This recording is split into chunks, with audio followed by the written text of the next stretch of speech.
Welcome back, everybody. Today, I'm going to teach you how to create price lists in Zoho Inventory. This feature allows you to manage different pricing structures for various customers or purchase scenarios, making your sales and procurement process much more flexible and organized. First, open a web browser and navigate to zoho.com/inventory. Once the page loads, you'll need to log in to your Zoho Inventory account using your credentials. Make sure you have the necessary permissions to create and manage price lists, as this is typically an admin level function. After logging in, look at the left sidebar of your dashboard and click on Items. This will expand a menu showing several options related to your inventory management. From this submenu, select Price Lists.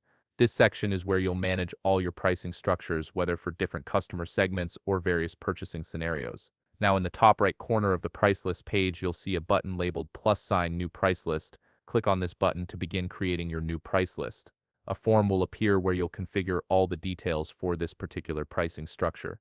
The first field you'll encounter is Name. Type in a descriptive name for your price list that clearly identifies its purpose. For example, you might name it Wholesale Pricing or Preferred Customer Rates, so you can easily recognize it later when applying it to transactions. Next, you'll need to choose the type of price list. You'll see two options here. Select Sales if you're creating pricing for selling to customers, or choose Purchases if you're setting up pricing for buying from suppliers. This distinction is important as it determines how the price list will be applied in your transactions. After selecting the type, decide how you want to set your prices. You'll have the option to either enter the rate individually for each item or apply pricing rules to all items. If you choose to enter rates manually, you can add custom prices for specific items in your inventory.